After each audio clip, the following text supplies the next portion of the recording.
Hello મિત્રો, કેમ છો તમે બધાય? આઈ હોપ તમે બધા મજામાં હશો.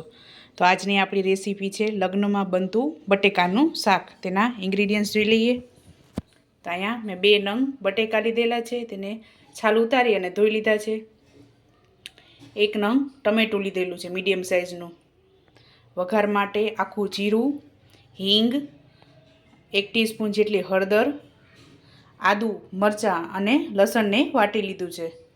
2 ચમચી ધાણા જીરું, 2 ચમચી કશ્મીરી મરચું, આખા ગરમ મસાલા અને મીઠો લીમડો વઘાર માટે, જરૂર અનુસાર પાણી અને વઘાર માટે તેલ લીધેલું છે. તો ચાલો રેસીપી સ્ટાર્ટ કરીએ. તો આપણું તેલ ગરમ થઈ ગયું છે, તેમાં જીરું એડ કરીશું.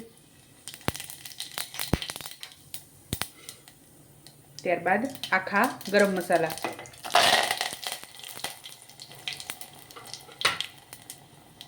અને હિંગ એડ કરીશું.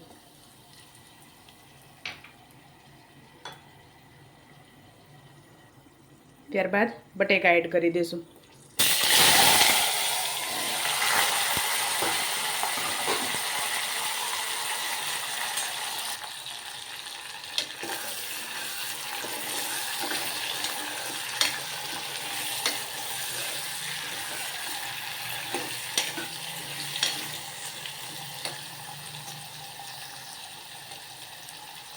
ત્યારબાદ હળદર એડ કરીશું.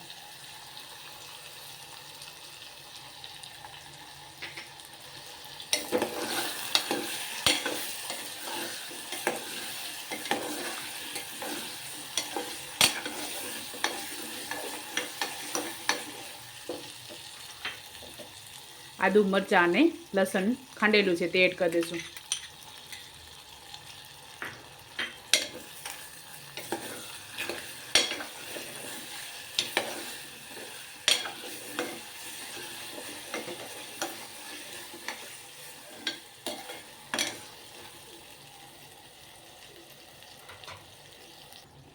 ત્યારબાદ સ્વાદ અનુસાર મીઠું, ધાણા જીરું અને ટમેટા એડ કરી દઈશું.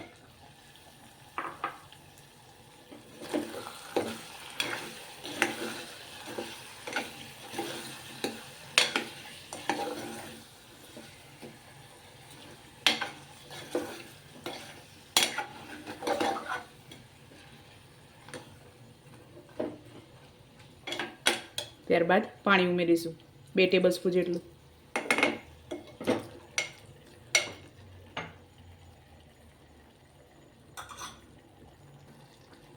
ત્યારબાદ કશ્મીરી મરચું ઉમેરીશું.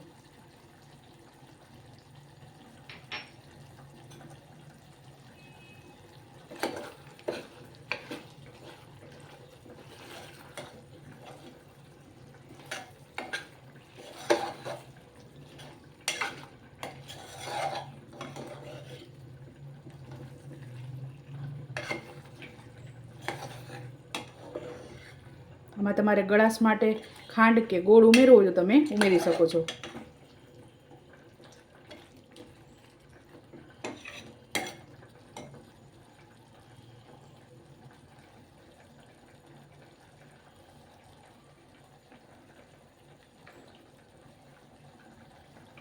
ત્યારબાદ 1 ગ્લાસ પાણી ઉમેરીશું.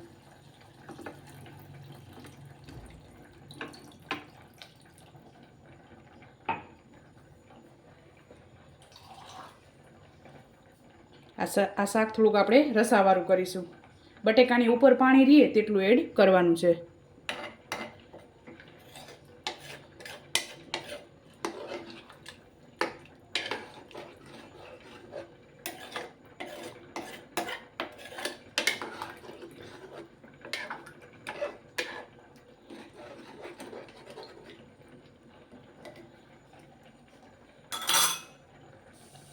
હવે આપણાને ઢાંકણ ઢાંકીને 2 વિસલ લેવાની છે.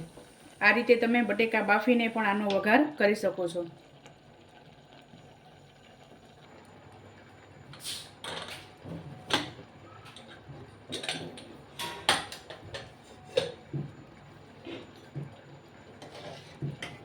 તો આપણું શાક રેડી થઈ ગયું છે. તો આપણે આને સર્વ કરી લઈએ. તો તૈયાર છે આપણું લગ્નમાં બનતું બટેકાનું શાક. તમે પણ આ જ રીતે બનાવજો અને મને યાદ કરજો. મારા વિડીયોને લાઇક, શેર અને સબસ્ક્રાઈબ કરવાનું ભૂલતા નહીં. તો ચાલો મળીએ નેક્સ્ટ વિડીયોમાં.